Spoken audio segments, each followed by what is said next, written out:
Welcome to the Mind Solution Podcast with Sarah Maud.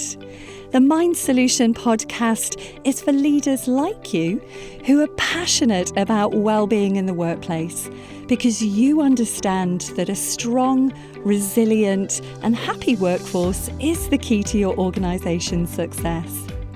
The Mind Solution Podcast is here to help you.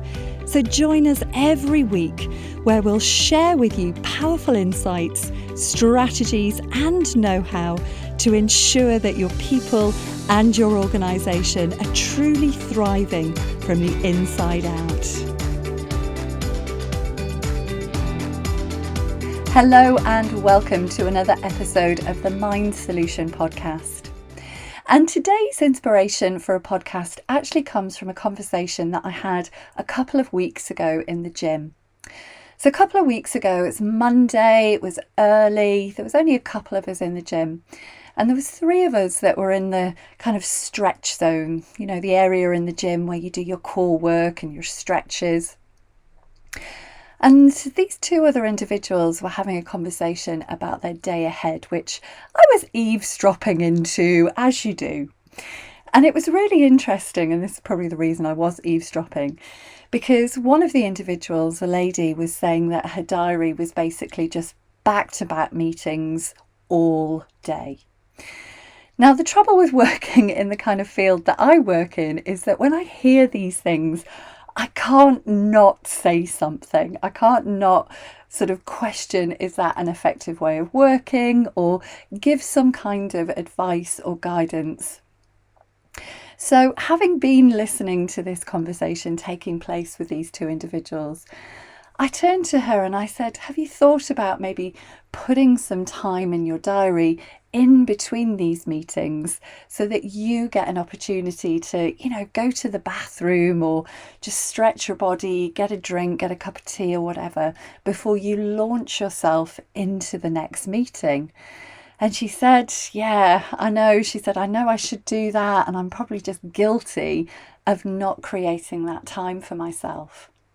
So I put it to her. I said, well, what if you were to just start to put, even if it's just 5-10 minutes in between each meeting, so that you get the opportunity to actually process neurologically in your brain all the things that have been talked about during that meeting before you go into that next meeting? What if you were to protect the time in your diary, to take back control and actually put time to have, a proper lunch break? Even if that's half an hour where, normally in the corporate world where we were working from offices, we'd probably leave the office and go and get something to eat and then come back. And she's like, yeah, I've not been doing that either. I've just literally been going into the kitchen, making myself something to eat and then going back to my desk. So I was like, well, what is it that needs to happen here? What do you need to start to do to honour your time, to protect your time so that you actually end up working smarter and not harder? And she's like, well, yeah, I guess I could do that. I could put that time in my diary, protect that time. I was like, well, give it a go and let me know how you get on. So a couple of weeks later, I see the same lady this morning and I said to her, how are you going? She's like, do you know, she said, I have been doing that. I've been protecting my diary.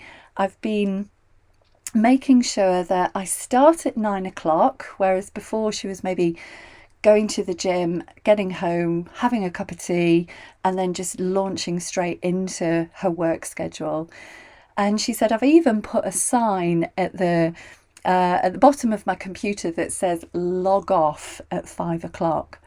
And she said, I've been making sure that I put time in my diary every day, just half an hour, so that I can, sit and I can have something to eat. Because, otherwise I just don't really have any space in my diary for the rest of the day. But what she also went on to tell me is that she'd also started to introduce some meditation. So rather than, again, just getting back from the gym, having a breakfast, coffee, shower, into work, she was also building in just 10 minutes of meditation before she started her day. And she said to me this morning, I've only been doing it for 2 weeks. She said, but it's already made such a difference. Because she said, I feel that, I'm taking back control. I feel that, when I've taken the time to meditate, I'm actually more productive. I'm more creative as well. And she told me that there was a day a few days ago where she hadn't meditated. And she said, I knew it made such a difference because she'd been trying to work on this PowerPoint presentation and she just hadn't been in the right headspace to do it. And she said, and I was annoyed with myself because I hadn't meditated. And so we talked about habits. And I said to her, it takes about 21 to 60 days to create a habit. And in order to create positive change in your life, it's not necessarily about doing something huge, but it's about doing small things consistently over time. Because if you're literally kind of rolling into your day, you're not mindfully starting your day, and you're just churning out work a bit like a hamster on a wheel, is that working smart? Is it working productive? Or is it working harder to achieve an output? And what was also interesting about what she said is that the organisation that she works for encourage people not to work excessive hours. But she said it feels like it's a bit of a tick box when they go out with these staff announcements, because she said, I feel that what's still expected of me is that I do work past 5 o'clock. I do work early, that I'm available, any time during the day, that my diary's not blocked out. And it always interests me about organisational culture that, with the best will in the world, any organisation who's looking to foster positive habits around health and well-being and productivity and efficiency can go out and they can say, don't work ridiculously long hours, don't answer emails at weekend, don't be online at 11 o'clock at night, don't do this, don't do that. But what's actually needed to create that change from the inside are people that are role modelling that behaviour, are people that are walking the talk. So I was just really inspired by the conversation because it was just proof in the pudding that this individual who got some free advice in the gym, there you go, I feel like I've done my job for the day, about what she could do so that she felt in control. She felt that she was taking back control of her time, and also that she was doing things that were positive behavioural changes that were also making a difference, a tangible difference in the way that she was working, her energy levels, her productivity, her output, but also listening to what it's like to be inside an organisation where you're hearing messages about health and well-being, but people's worry about not doing what's expected, that fear of, I'm the only one that's maybe logging off at 5 o'clock, and how is that going to be seen and perceived by other people? So I guess this is a shout out to two kinds of parties. So if you're an individual and you're an employee and you're thinking, you know what, I'm so tired, I am tired of just being on meeting after meeting after meeting, then just like this individual that I was talking to, I would encourage you to look at what can you start to do to make sure that your time, because we all have the same amount of hours in a day, what can you do to make sure that your time is used productively and effectively and efficiently, that involves you doing something different? It's like the definition of insanity. We keep doing the same thing and expecting a different result. So what can you do that can help you get the most from your day? And that might be that you literally do put 5 minutes to come off one meeting and, get up from your desk, move your body, stretch, rehydrate, and then come to the next meeting in the right headspace. You're showing up fully present and your head's not still in the last meeting because you haven't given yourself an actual break. And actually, I want to just throw a little bit of science in here, because you may or may not know this, but every 60 to 90 minutes, the brain takes what's called an ultradian dip, where it moves from one hemisphere to the other. And when it does that, it kind of like goes through this little reboot system. It goes through sort of a mini repair job, but it's also processing.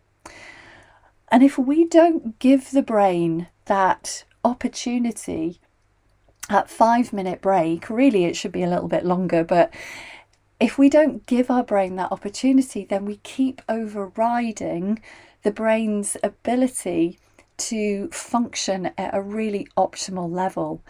And that's where we start to struggle to focus, to concentrate, to be creative, to be intuitive, to be the best version of ourselves using all of these executive functions in the brain.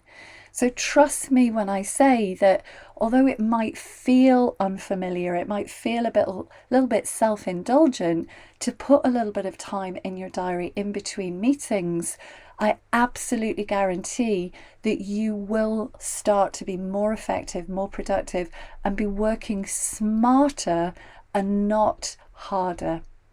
And there's a lot that we talk about in the corporate world about high performance. And a high performance habit is doing something like that. Because we can get to a level of high performance, but sustaining that level of high performance is a totally different ballgame. And overriding something like the ultradian dip is not a high performance habit. So look at what you can start to do to just put these blocks of time in your diary in between meetings, also to protect your time, like lunchtime, for example, where you can unplug, you can recharge, you can rehydrate, you can nourish your body, and you will come back to your afternoon fully charged, firing on all 4 cylinders, compared to what you would be like if you didn't do that for yourself. So love yourself enough to start making those changes. If you also start to add in a little bit of meditation at the beginning of the day, or a particular breathing exercise like 7-11 breathing, heart coherence breathing, box breathing, any of the amazing breathing techniques, then even better, because you're getting yourself into the present moment, you're grounding yourself, you're connecting with the mind and with your body. So add that in, do that for 21 to 90 days consistently, and see just what a difference that makes. And then if you are listening to this and you are an organisational leader, you might be an HR director or a wellbeing manager, is perhaps thinking about your organisation and these well-intended messages that you are putting out there about behaviour, what it is that you're encouraging and not encouraging from your workforce, but also where are you creating the changes at that underbelly level, that kind of almost the unconscious level of the organisation that will promote those behaviours. Because we can go out and we can say, we expect you to just work these hours, to work in this way, but what are the other organisational leaders doing that's advocating that behaviour or not? So food for thought there, and I look forward to joining you on our next podcast. Goodbye for now.